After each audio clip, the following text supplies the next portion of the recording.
apoiar que Israel exista não significa que você não é pró-palestino. É isso que as pessoas não entendem. As pessoas compram uma briga... Um pacote completo. E aí aí você compra o pacote por completo. Então, se você é pró-Israel, você é anti-palestino. Se você é pró-palestino, você é anti-Israel. Não. Não é verdade. Tem muita gente em Israel que ama Israel, que é um patriota, que não quer que Israel seja destruída, que é sionista, a gente pode falar sobre a palavra, e que apoia que os palestinos tenham um lar nacional. Mas você hoje ser anti-sionista, você é antissemita? Na maior parte das vezes, sim. Porque anti-sionista significa que você é contra o movimento nacional de autodeterminação do povo judeu. Vamos fazer um disclaimer. Sionismo não define política pública. Sionismo é apenas o nome do movimento nacional. Fazer assentamento não é sionismo. Fazer assentamento é uma política pública. A pessoa pode ser contra o assentamento ou a favor do assentamento. Isso não tem nada a ver com sionismo. Sionismo é o nome do movimento nacional. É claro que dentro do sionismo existem várias visões. O cara é mais de direita, que nem no Brasil. Você tem pessoas que são muito de direita, muito de esquerda, muito de centro, muito conservadores, muito religiosos. Mas são políticas públicas no Brasil. Tem gente que é a favor do aborto, tem gente que é contra o aborto, tem gente que é a favor da libertação das drogas, tem gente que é contra, tem gente que é a favor do porte de arma, tem gente que é contra. Tem gente que quer educação militar cívica, tem gente que é contra, tem gente que é a favor de taxar os ricos, tem gente que é contra. Tudo isso são políticas públicas. Nada disso tem a ver com o nacionalismo do Brasil. O Brasil é o Brasil. O Brasil é o país brasileiro. É isso que as pessoas não entendem. A palavra sionismo foi deturpada de uma forma bem intencionada, bem feita, mal intencionada, para fazer com que as pessoas, se você é anti-sionista, significa que você automaticamente é a favor dos direitos humanos. Ser sionista nada mais é apoio o direito do povo judeu a um lar nacional na sua terra ancestral. Isso não significa que tem que ser a favor de que Israel ocupe toda a região, que os palestinos não têm o direito de existir. Isso não é um plano que surge E se você não atrás, com um plano de dominação e expansão total de um território. O sionismo, o sionismo patrocinado por algumas pessoas, inclusive. Então, o sionismo, a ideia da volta do povo judeu à sua terra ancestral sempre existiu. Nunca deixou de existir. Os judeus são originários da Judéia. A Judéia é o norte da Cisjordânia, hoje. Os judeus têm uma relação física e espiritual com Jerusalém. O berço do judaísmo é a terra de Israel.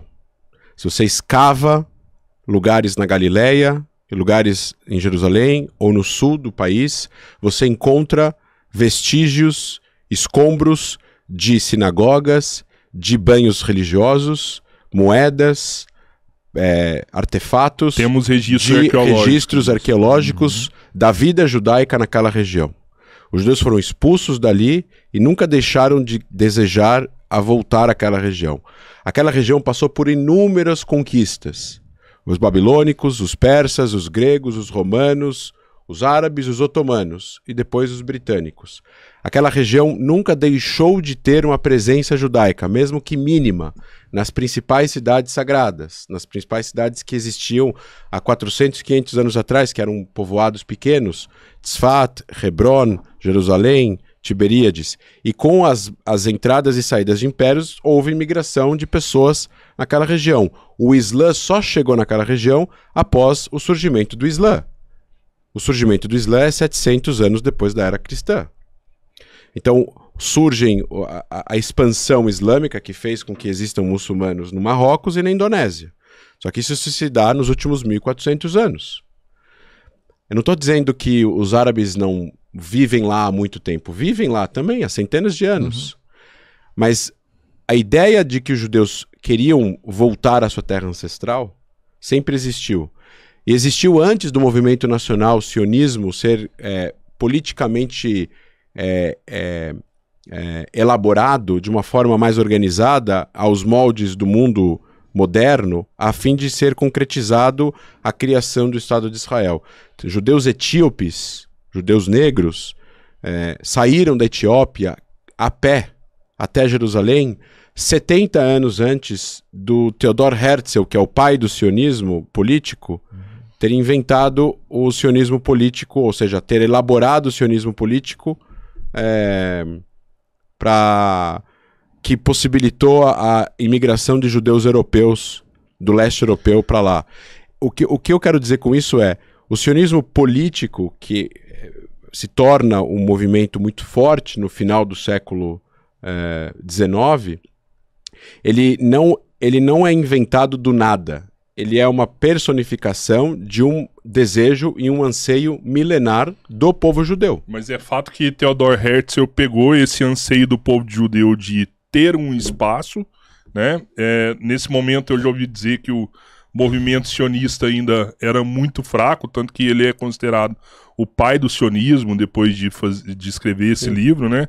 E existiam outras possibilidades também, né? Naquela época, tinha possibilidade de ir para Patagônia, tinha possibilidade de já ouvi falar até, nem sei se é verdade, Uganda, já ouvi falar da região amazônica também. Não, amazônica eu nunca escutei. A Patagônia, na verdade, o Theodor Herzl, quando ele escreve o livro O Estado Judeu, Judenstaat, em alemão, ele escreve um livro onde ele entendeu que a questão judaica não seria resolver através da assimilação. Ele é um jornalista. Ele vai cobrir o caso... Não era religioso. Não era religioso. Ele vai até a França cobrir o caso Dreyfus, que era um capitão do exército francês que foi julgado e mandado para uma prisão solitária numa ilha, acusado de espionagem para a Alemanha, quando na verdade ele serviu de bode expiatório, acusam ele falsamente, porque ele era judeu. Quando ele cobre o caso, ele entende algo que poucas pessoas entendiam naquela época. Não tem solução para a causa judaica. A única forma de resolver a causa judaica é um Estado para os judeus. Naquela época, a região da Palestina era uma região inóspita, existia população vivendo ali, alguns judeus, mais árabes, em parte da região, eram, de novo, metade deserto, metade pântano, sem recursos naturais em 1860, 1880. Não tinha plantações lá, o povo palestino... Não, existia árabes, não se chamava ainda povo palestino, existiam árabes nessa região, toda a região da Grande Síria, não existiam divisões.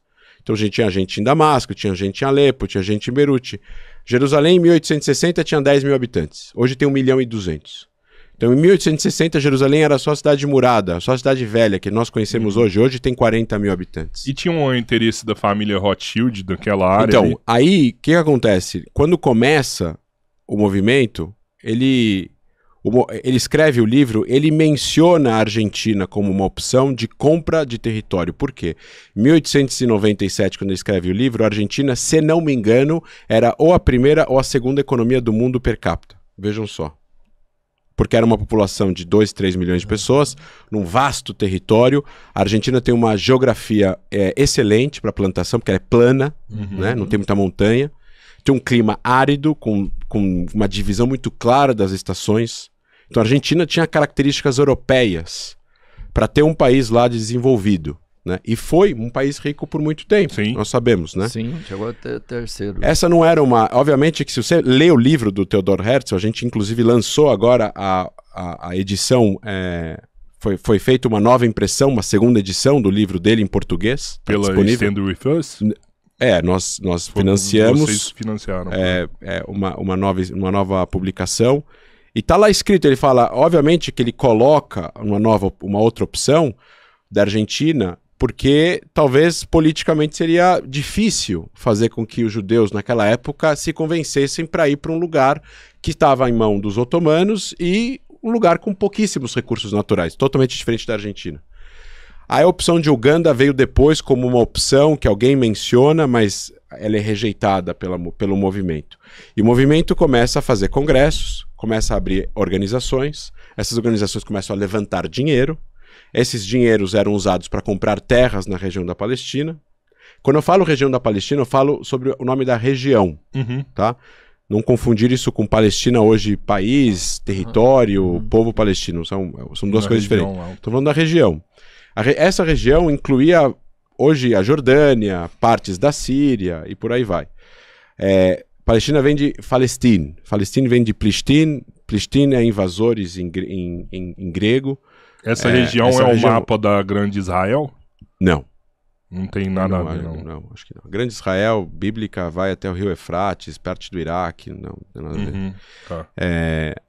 A região, o nome Assíria-Palestina foi usado pela primeira vez pelos romanos quando eles destroem Jerusalém. Naquela época os impérios, eles quando conquistavam regiões mudavam os nomes dos locais para quebrar a cultura local. Então a Judéia Jerusalém mudou para Aerocapitolina e Israel mudou para Síria-Palestina, terra dos filisteus. Por que filisteus? Porque os filisteus eram inimigos dos hebreus 7 séculos antes da era cristã. É uma invasão de helênicos que vieram da ilha de Creta, que chegaram na costa de Ashkelon, que fica um pouco acima de Gaza, e lutaram contra os hebreus. Vocês conhecem a história de Sansão, né? É mais ou menos essa. E isso é o nome, daí que surge o nome Palestina.